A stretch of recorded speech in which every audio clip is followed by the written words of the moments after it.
Good evening, everyone. Thank you for joining us either live or on other replay. We are really excited tonight to talk to Kim Johnson. Kim is a YA writer whose third book just recently released. It's called The Color of a Lie. I have my art copy here. Do you happen to have the actual copy? I Let's see. do, Yay. yeah. It's such a good cover. All of your covers have been such good Thank you. covers, Yeah, but they're I all just like felt very really lucky. different. Yeah. Um, and I am excited to talk to Kim because Kim writes books that I feel tackle a lot of issues that are scary to tackle, I guess. They're hard topics, and so figuring out how to write about them for any age, especially for YA age, and still do, create a story that's really compelling and fun to read at the same time, I think I don't know, you just do it really well, and it's always fun to see what topic you're going to tackle next. I think through the course of the conversation, we'll talk about, maybe touch on all three books, but let's start out talking about The Color of a Lie. Can you talk a little bit about just sort of an overview of the book without any spoilers, telling a little bit about what the plot is about, and then we can jump into talking about the wheres and whys. Yeah, well, thank you for having me. It's always good to see you and connect with you, and of course, Vintage Books. And all the readers that come to Vintage Books. I am really excited for The Color of Lie. It just released earlier in June, and it's my first young adult historical thriller. I like sort of call the categories that I write are social justice thrillers. Now I think I'll short it down to social thrillers since I'm hitting historical Yeah. too. So I Yeah. do a little mix of Yeah. all of it. Um, and this story is set in 1955 about a family that moves out of Chicago after a traumatic event to Levittown, Pennsylvania. The part that sort of like pushes my story and digs really deep. I think the kind of harder topics that you talked about, the things I like to write, is that this family is a Black family that is passing for white because they are excluded from living in this community. And so it's a story that deals with a 17-year-old boy, Calvin, who doesn't really want to pass, and sort of navigates wanting to be a good son, but also wanting to have his own identity. And as part of that, he sort of toggles two sides of this community. And like my story, there's always some kind of thrilling adventure of discovery that needs to occur that wraps in all these historical pieces of the time period that's sort of like early remnants of the civil rights movement. So like that time period right before that, I think we often think about, which is 1964. We often think about the Yeah. civil rights. This is 1955, just right before that. So Yeah. yeah. Yeah. I have to admit, like I'm in process of reading it, but I haven't gotten all the way through. So there's probably a couple things that I'm gonna ask you about that are gonna reveal my ignorance as a reader because I'm not that far yet. But one of the things that I'm really curious, and I think you touched on this in the either the forward or the afterward, where you talk about the fact that it is actually based on some historical um you know um events. And so can you elaborate on that a little bit, like the community that they moved to? um you brought up that you bring up the topic of sundown laws, which I think some of us, I mean, most of us maybe have some kind of a vague idea of what that was, but if you could just talk about some of the historical context and maybe some of the factual bits that you pulled out when you were making the story. Yeah, so I chose Levittown, Pennsylvania specifically because the Levittowns, which is the name of a town, but it is it's a real community that was most popular, known for three major Levittowns in Pennsylvania, Long Island, and New York, and those are communities that were the sort of first post-World War II fast, quick, mass-produced homes that were really affordable to actually purchase, and created a sense of the American dream, this sort of suburbia America where you can be safe and you can have a picket fence. And we have these sort of like Cape Cod homes that are all very similar, and we have the rules that we follow because we want to make sure it's a nice, clean looking community. All these sort of ideals that often we look at now and thinking about how our sort of communities were set up. But sort of the piece of this story and why I really wanted to set it in this community is because it was a huge benefit. The GI Bill was sort of the first bill, veteran support bill post World War II. Thinking about the New Deal, all of these sort of like added community resources that were backed by the federal government were starting to be pushed out into the United States that really helped build generational wealth. And so my story really positions the fact that Black soldiers went to war too, went to World War II and fought fascism and came home, and they didn't have access to those same opportunities. And so the Levittown communities were built, and they were supported by the federal government. Their Realtors Association and the loaning industry all worked together to ensure that the homes were accessible. And part of that agreement was that they were only whites that could actually live in that time period. And so, I chose this community because there's a very well-known story of the first real Black family that tried to integrate in Levittown, Pennsylvania in 1957, and had an incredibly difficult time doing that. And so it sort of sets a lot of the sort of tensions in the community and navigating the fear of passing, the experience of actually passing on top of a sundown town, which a sundown town is basically a community that said, you basically, if you're Black and it's sundown, you better be out of here, or your life could be in danger, you could be jailed, you could be killed. There's a lot of different sort of Yeah. elements with that. So all that layer of tension is built in Yeah. there. Yeah. So was the GI Bill policy that it was available to white GIs only, was that a like overt, or was it just that was how it was practiced in real life? Yeah, it was actually really overt, and it was Okay. actually written into the FHA loans that were supporting the backing of the funding in order to actually build the home. So Levitt and Sons was the developers that actually developed these homes, and they received credits from the federal government to be able to actually build the homes. But their big concern that they shared was like, well, we want there to be a financial growth, and we are so concerned that if Black people own these homes, that they will never really be able to sort of recover financially and grow in their wealth. And so that was sort of the excuse that was put Yeah. upon there from that. So There are also communities mentioned in the book where they were trying to integrate. Is that also based on some historical it community? is.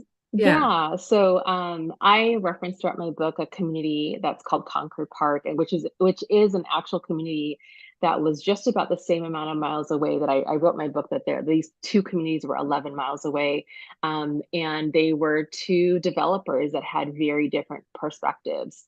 And they were really trying to set up a different kind of utopia, which was come one, come all. And they were really trying to encourage white families to purchase with Black families being in the same neighborhood. And they because there was so much tension with trying to get loans to be able to buy the homes, they still had percentages of goals. So they would tell white families that it will be no more than X percentage of Black. So it'll be a sort of a mixed community to ensure that it doesn't turn into an all Black community, or for the Black families, doesn't turn into an all white community. And so Yeah. it's really Yeah. interesting. There's actually a really wonderful podcast that really explores the Concord Park experiment that they tried there at the same time that was occurring in the Levittown communities. Yeah. It interests me that even the people with the good intentions, though, were kind of like, well, we can't have more than Yep. this Yep. many, and it's like, Was the and I'm sure this was accurate, and I don't think I'm giving anything away that's super important, but I think one of the things that struck me early on in the book was when Calvin sees the um when he sees the advertising for the different homes and he Hmm. realizes that the black homeowners are paying more Hmm. for their homes, and I'm assuming that was also a historical thing. Yeah.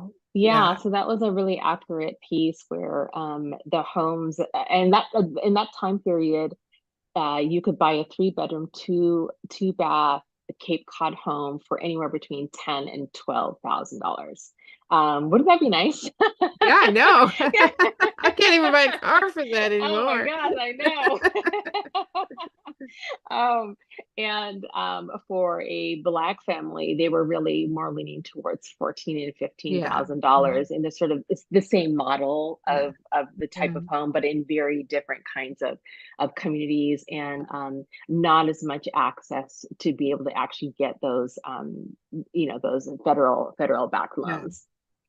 I mean, I think that's the one thing that always strikes me about, I mean, I'm jumping ahead here a little bit, but it just popped into my head, about the power of storytelling is that a lot of this stuff I'm aware of, not as early in my life as I wish I had been aware of Hmm. it, but I am now.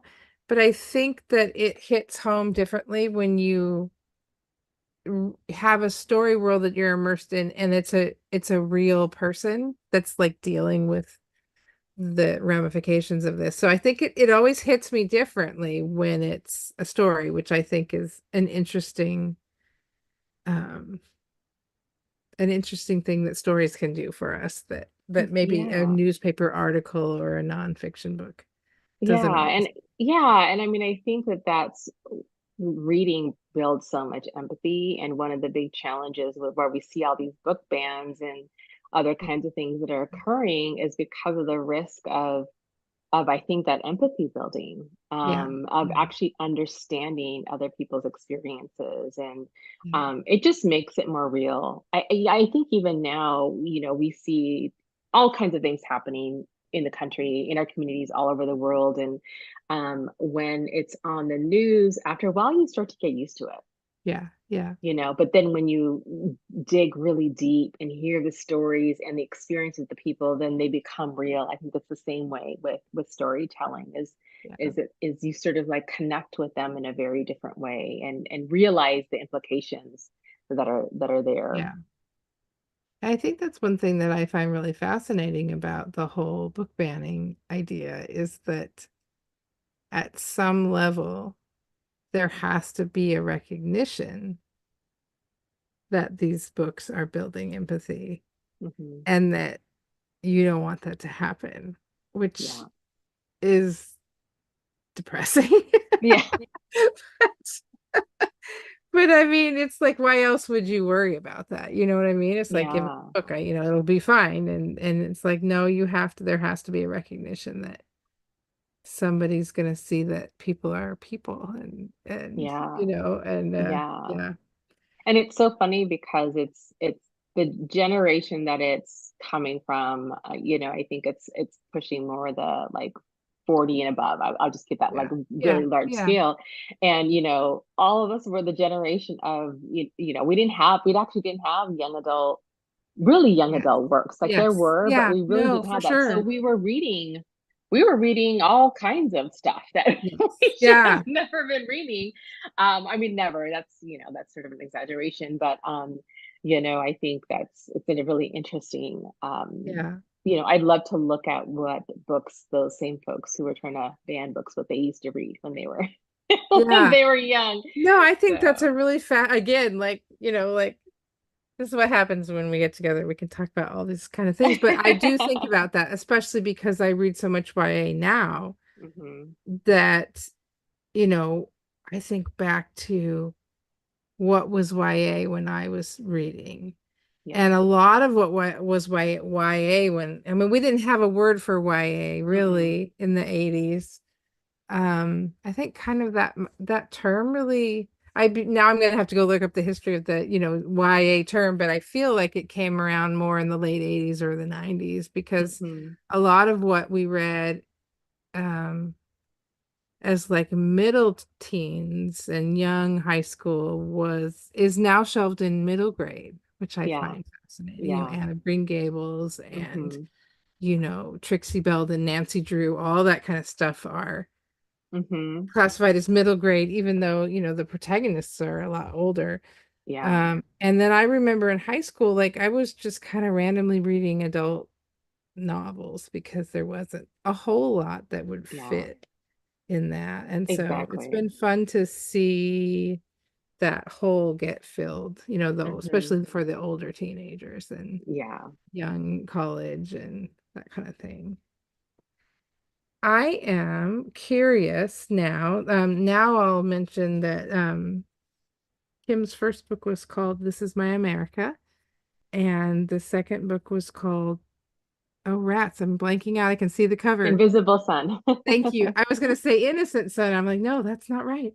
I mean, it is, but it's also Yes. not. Um, both of those, they deal with social justice. They deal with contemporary, issues of incarceration and the criminal justice system. But they're both contemporary. What prompted the his jump back into historical fiction? What did you come across the story, or was there some other way that you landed in a different space for this one? Yeah, it came in a lot of different ways. So initially, when I started writing this story, it actually came to me as a contemporary story with a girl who was trying to resolve a family secret. And so then the story would start in the contemporary and would have the point of view of the historical perspective just a little bit, and sort of like discovering this big secret that occurred. And when I shared it with my editor, she was like, "You're so good at all your research and the history that you use. Like, this should be a historical." And I'm like, "Oh my goodness, no, that is too much work." Like, I've never written that. I've never Yeah, written historical. But I had to like really sit on it because I love historical. I love history yeah, so much of what I bring. And even in my contemporary works, I often talk about I'm writing about the present in a way that the past is always present. right. Yeah, And so for me, it actually felt like the right thing to do when I started to do more research and think about, wow, there's so much here that I could actually really include. And an interesting element of my story is that it's something I actually picked up and dropped several times. I actually finished this. I was on contract for this novel before I ever wrote Invisible Sun, and it was completing that draft to my editor. The story of Invisible Sun came to me, and it just felt so urgent and pressing. yeah, Especially since I was writing a historical, I'm like, so much about what was happening in Invisible Sun, because it was set during the pandemic, at the early onset of the pandemic, it just felt like I needed to document what was happening, because I kept thinking about, could I write this story 20 years from now? And I felt like I couldn't have the urgency. I couldn't yeah, sort of yeah, get that what we experienced yeah, yeah, um, in the pandemic. And I think one of the benefits of actually then switching and working on this other project was, originally my story was set in Levittown, Long Island, which is another yeah, community that, yeah, very similar community. And at that same time period, I kept getting tagged on social media about some book banning that was occurring for my first novel. And when I had found out about it, I looked up the community, and it was Bucks County, Pennsylvania. And I'm like, Bucks County, that sounds so familiar. And I looked into it, and I saw that that's where Levittown is. oh, And for me, in finding out about this banning and seeing that there was it actually was a school district and students were trying to fight against the book banning, I thought, I think I need to tell my story in Levittown, Pennsylvania. yeah, And I so yeah, then I did another whole revision and really pulled in what was happening in the community in Pennsylvania at that time period. And so I feel like even though there's a bunch of stops and starts with that story, it was meant to be in that yeah, way, yeah, because my work, the work that I do isn't just about writing. It really is about action and engaging conversation. And it just felt so compelling and necessary for me to be like, okay, there's a community that wants to ban works by my first novel banned because it was talking about Black injustice. Yeah. Yeah. And I wanted to push on that and give a book that's like, okay, you want to keep secrets? I'm gonna Yeah. open Yeah. up your book of secrets. So I just find that so fascinating. Again, it's just it's it's like you're poking you're all you're doing is talking about something that is either really happening contemporarily or in this case really happened. It's just mhm, it fascinates me that people are so adamant that we can't talk about this stuff. And it's like, mhm, well, why not? mhm, And I sometimes I feel like it's an absence of curiosity mhm, in some ways, like the urge to sort of keep things the way that you want them to be is more powerful for you than asking why is mhm. this happen, why is this, and I for me it's really hard for me to relate to that because I'm always like, Yeah, well, I always want to know, why did this yeah, happen, how did we get here, why is this, and I think that's why one of the reasons in this story has is so interesting to me because I think that in my own journey to try to understand, um you have become aware of like past practices that kept Black people specifically, but also people of color in general from mhm, purchasing homes, and or technically they can purchase homes, but you make it so hard for them or so expensive that you just don't. Um, but I think that to extrapolate that out and how does that impact today mhm. and the well, what happens if your parents couldn't buy a house and your grandparents Yeah, couldn't buy that a house? And generational wealth. yeah, Yeah, yeah. And how yeah. does that impact?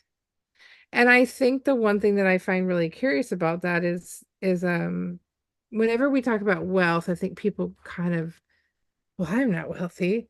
You know what I Right, mean? right, right. Uh, and it's like, well, maybe not by, Jeff Bezos Hmm. standards. Yeah, yeah, yeah.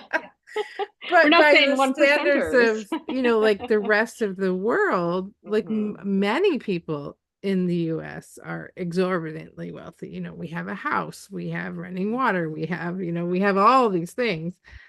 And we don't think about how even a modest home, which turns into a modest home, which turns into a modest Hmm. home, Hmm. there's stability there that isn't there if you don't have that, Yeah. even if you're not like fabulously rich or whatever. Yeah, and that and because how it's so connected to homes and even redlining and where you're allowed to have access and what schools are invested in and what schools are considered the trouble schools. I mean, it's so intertwined with, Yeah, yeah, you know, um, building opportunity, within that and sort of the constriction that, that occurs by having that exclusion.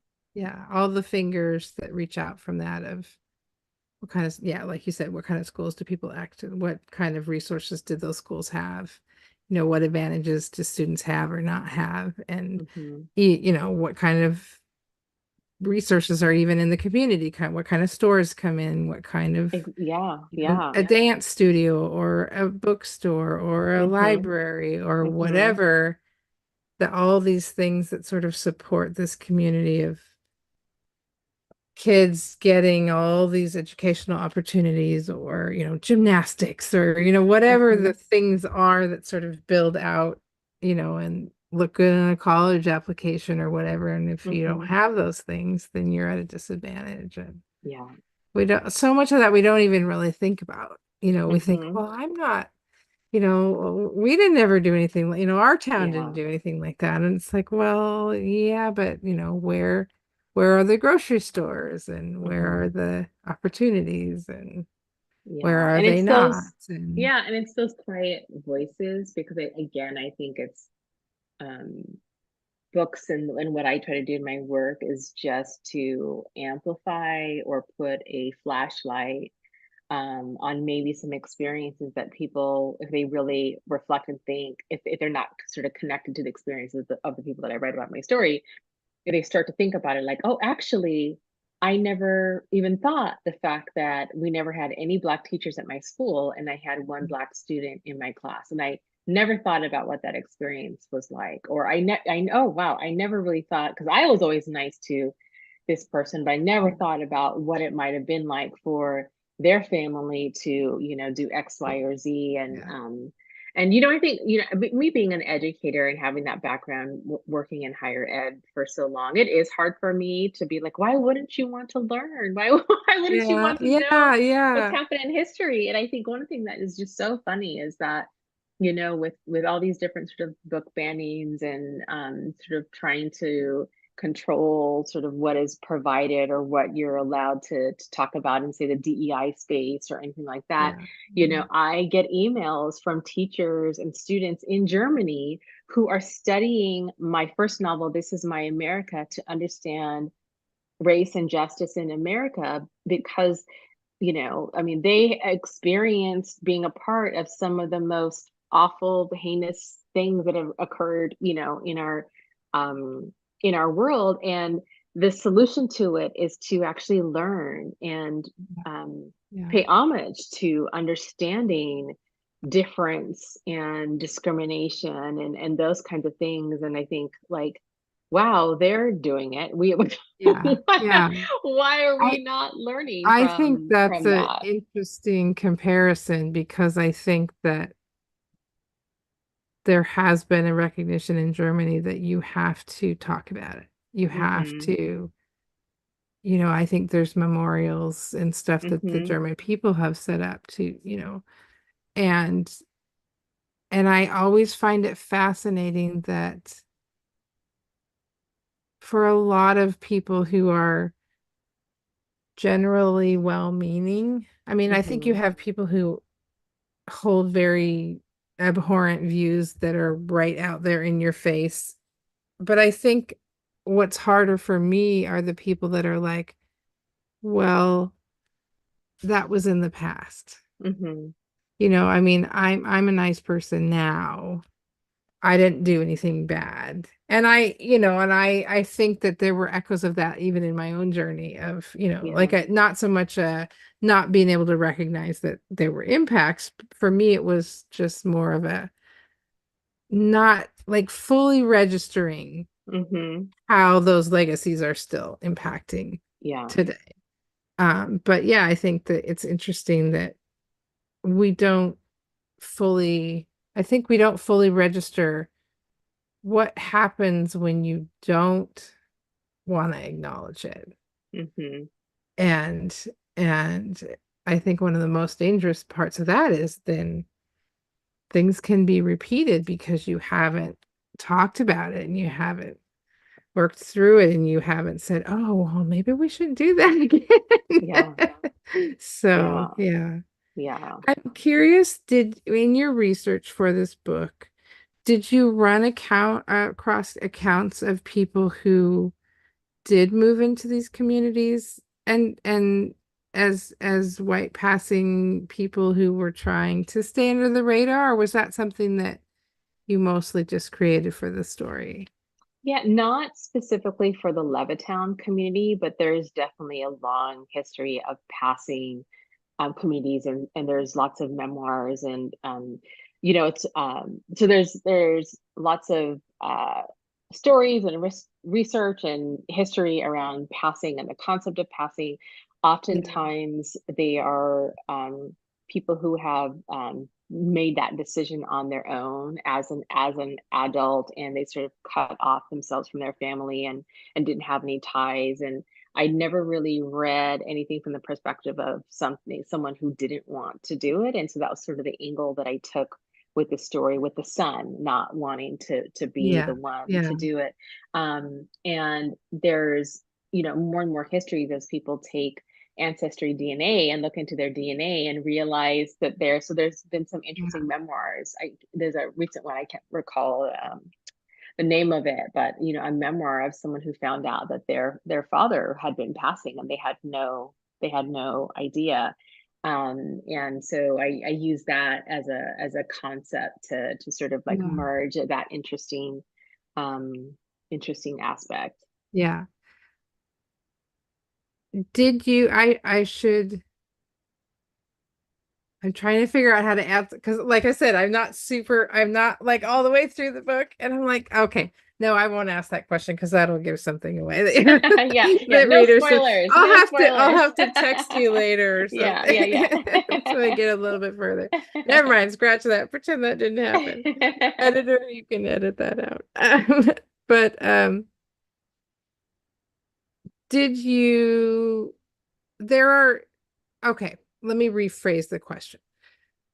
There is a character early on that Calvin thinks might also be passing, even if they're not black passing, that they're like some other undesirable subset of people. Did you encounter that in stories as well? Of not, because Yeah. I think that, I mean, obviously it was most impactful because Black people experience chattel slavery and all Mhm, of that horribleness. mhm. Like, I think that community, encountered it the worst. But I think that there were other minority communities in the US that were also motivated to try to pass because they didn't, I think of like Irish Americans, Jewish Yeah. Americans, Mhm, any person of color in mhm. like Asian Americans, Latino Americans who are motivated to not to sort of blend in so that they won't. And so I was curious when, like I said, I won't ask what happens because I have to read and find out for myself. But did you also encounter that in your research, I guess? Yeah, I did, and for me, it was really important to include. Actually, I have several different passing themes in the book that aren't exclusively about white passing. I'm black, a Yeah, black yeah, person passing as white, because I think there's so many different ways that people hide pieces of themselves, and I wanted that to be present, and I also wanted to call out that it wasn't just black people who wanted to yeah, pass as white. yeah, People, changed their names and um, actually go through surgery so that they can really truly have yeah, more Eurocentric features, to be able to be more accepted, a perceived easier life. And so I sort of took that concept, as part of the story, because there are many communities. I mean, even simply an Irish American community of yeah, hiding those pieces. What's really common in the research is for families to have, when they were passing, that actually were black, to say something like that they were like part Italian, or some other sort of like not quite yeah, fully accepted yeah, but could yeah, explain the like the slight features that look yeah, slightly different, slightly different, yeah, for it. But yeah, it's a really interesting history in our it is. country of, you know shedding shedding those backgrounds to fit in with, what often Yeah, say, people don't, so the people who don't understand why someone would say that they're Black American. Why can't you just say that you're American? Like that, yeah, trying yeah, to fit for into that sure. perspective of Yeah, like, but who does that actually really mean? Does it really actually mean me yeah, when you yeah, say American, or what does it right, really mean when you say right. that? So, Yeah.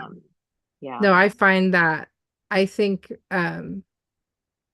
that concept took on a different meaning for me when a few years ago my sisters and I discovered that our I can't remember if it's like great grandmother was Jewish and Mm-hmm. that her parents had come over Mm-hmm. from Prussia, the part of Germany or Prussia that Germany annexed.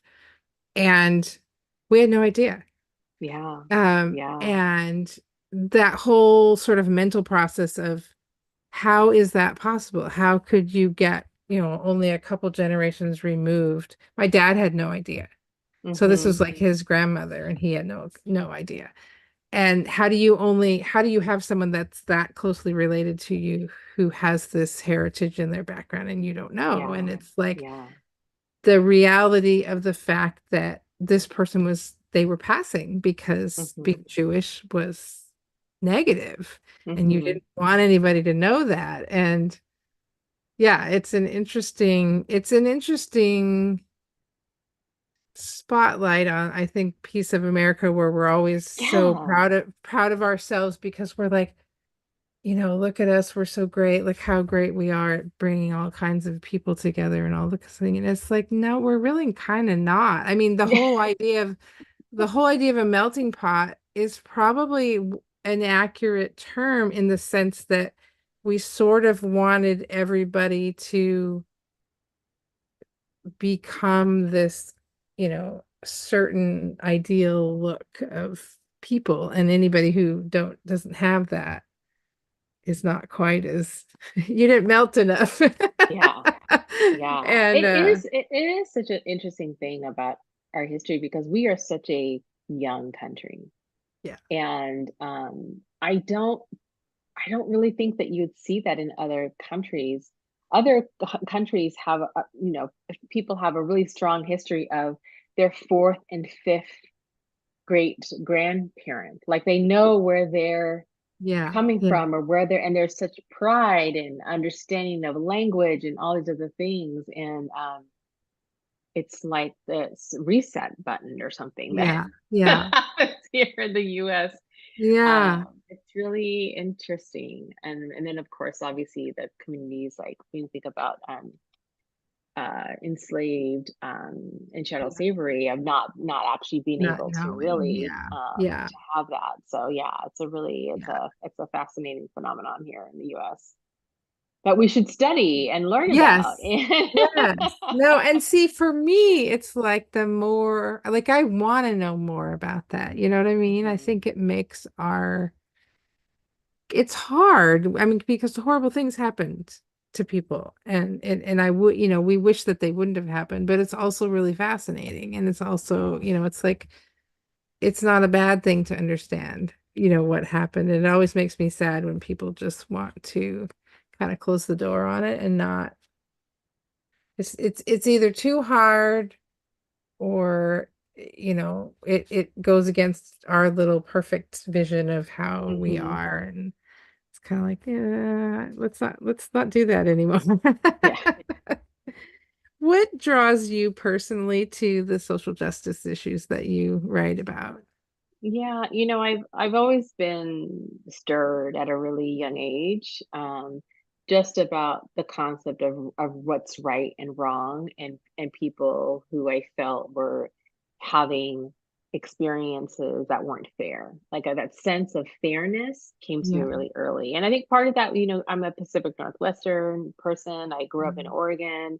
I was one of very few people like me in my community. And so I had a strong sense that there was something I was different, even when I was very young, thinking I didn't know quite what it was, but I knew that I was different than other people. And so I started growing up with more open eyes of seeing how other people were navigating it that had other kinds of Yeah. experiences and what seemed unfair for them.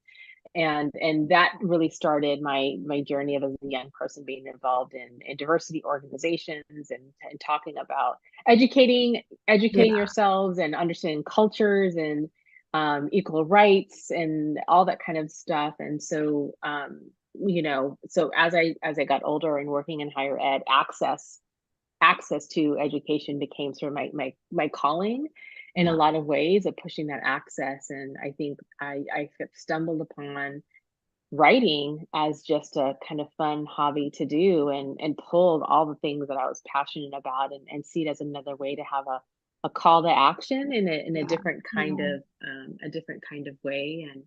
I think that they can be interesting stories that people can take away more from Yeah. them in the way Yeah. that I write them, because I also really try to I write hard things. I do. And but I really try to balance them with the fast paced and the interesting, or even if it's building tension and other kinds of things that just engage, the enjoyment of reading. Yeah. Um, Yeah. and writing more to thinking about, we all can grow, learn, and be better, and make change. And I try to have a lot of different characters that go through their own different arcs of experiences of change, whether that's good or bad, for them, so that it is a little bit more approachable with my work, to Yeah. open up my work to more Conversation. readers. Yeah. What's been some really special interactions that you've had with readers? Yeah, I mean, it's interesting having debuted during the pandemic, where most of my interactions were like this, Yeah. where Yeah. I didn't get a chance to actually like face to face meet with people. But what it did was it actually gave me more access to people that I don't think that I would have had access to. And so I love the modalities and the different things that I've experienced. That, I think special things are like when I get an email from someone, and it could be from a 75-year-old person at a senior home who said that they read my book and they brought it as a book club to their senior center. Aw, Like that, when I that's was neat. writing, I never imagined that that would ever Yeah, occur from, a white 75-year-old somebody in a senior home, like yeah, never. that's Or really neat. and it's so funny, I never even imagined middle schoolers reading my work, even though I always read up. To me, it's Yeah. really special when I have a fifth grader, sixth grader, Yeah. um, telling me about how they want to be involved in like something, they want to make a change at their school. And Yeah. it doesn't, what's so interesting and what I love about it is that I want my work to be a model of thinking about just making a change, taking action in your life, something within your community. And so it'll be like, it got me really inspired because I really want there to be more people who are aware of environmental issues. And my books, thus far, don't really touch on environmental issues, Yeah. but it Yeah. but it gives the tools of how do you speak up for Right. What yourself? does How do that look you, like? what does And that yeah, look like? And to me, that's incredibly special because that's what I want my work to do. that's I neat. want my work to really open up. So Yeah. yeah, lots of different things. But I'm always fascinated. Like now that I start to go to like book festivals, um and I'm still like in awe of other authors. And so like when I'm Yeah. going to something, I'm more Yeah. excited to like meet them and look at their line, like, oh, I wish I could Yeah. be in their signing line. And then someone coming to me and like being so excited to like read my work. Yeah. The last thing I'll say, the funniest thing is that, well, on my website, people can send me messages and it'll send me like email or something like that. And um, I know it's from students because it won't have their email and it'll have like one sentence, very short. And it would be, and usually it's about my first novel. And it'd be like, what happened to Tracy and Dean? Like, did, did they did they get together? Wait, wait, so it's like this, and it's like I have no way to email them back because they didn't provide their email, like they didn't include that information. Oh no. But like it's just as like you could tell that there's a thought in their head, and it's Yeah. like one sentence, and it's Yeah, like and there's amazing the that. here's the website. I can ask them. That's very cool. Yeah, it's funny. I think that's the other thing that just occurred to me when you're talking about the middle grade readers and the 75-year-old woman is that I think that's one thing that's really special about YA is because it's writing about that time in your life where there's so much change and you're, coming into your own self and that there's such a broad range of people that can read it and really get something out of it. And it's not that that can't happen. I mean, I believe that can even happen with like a picture book, but Hmm. there's something about YA that I think really touches people in a way that maybe other books don't, which I think is pretty cool. I agree. Yeah. Do you, let's see, that was badly started. I saw news about This Is My America. Um, Something wonderful may be happening with it, but I don't know if you can talk about it. I forgot to ask you at the beginning of the Oh, interview. I'll say what it is, and it's not as exciting anymore. But Okay. before the Screen Actors, the strike that hit Um, Hollywood, I had sold my rights to HBO Max to make This Is My America a TV series, and it was they were working on the pilot screenplay for the pilot for it, and it was going to be greenlit. And a whole bunch of changes happened at HBO, which is now Max. It's not HBO anymore. It's now Max, and it kind of got froze out with all of the writing. So when you sell your dang. rights, it lasts for 18 months. So I, Yeah, it's like I sold it once. So it could happen. Yeah, hopefully yeah, I'll be able to do it again. yeah, So yeah. yeah. Rats. I saw I that. I was know, I know. like, I oh. was so excited for But I know so that buying long. the options, like I have had other authors that I know Uh-huh. whose work I really like, and they're, it gets optioned, but that doesn't necessarily mean that Yeah. it Yep. happens. But I was very Yeah. excited. I don't know. I think that that's still a book that would really be interesting as a screenplay. So Yeah, yeah. no, I really think that it I actually mean, would do honestly, well. any of these books would be amazing as screenplays, but From yeah. your mouth to Hollywood. Hello. Hello, anybody I don't think they really looking? listen to me though. I For know, but you whatever never reason, know. I don't understand. I don't know. It feels like the arcs. I don't know. We could go off and be all nerdy about, story arcs and what makes a good screen adaptation. But these books feel like they have a tight enough story arc and that they could easily be. They don't have like a bazillion different points of view and Hmm. all over the place in the universe or whatever. It looks pretty so. But what was that experience like? Not so much the disappointment of it not happening, but I'm always curious because I know as a writer, I know that those are different rights and Yeah. what was it like to have the novel get optioned and Yeah, I mean, it was every moment through the process was really just shocking and surprised because it was something that was never on my like bucket list. It was yeah, never a yeah, thing that you think is like really possible, and it's not like publishing where you can actually research a lot and learn about the yeah, industry. Like selling yeah, your rights and what that even means is actually really hard to find. There's not a ton of information there, so yeah, everything was like a little surprise, um but yeah, I mean, it was really exciting, and the closer we got because I went with a production company, and that's like a huge step to be able to get that. And the production company actually sold it to HBO Max, which is like the next hurdle is that you yeah, actually have a yeah. network lined up, and so Right, it right. just was really exciting, and it felt like, oh my gosh, I can't like I went from starting writing at 32, never having written a novel or creative work before, to, 10 years later, selling and potentially being on the screen.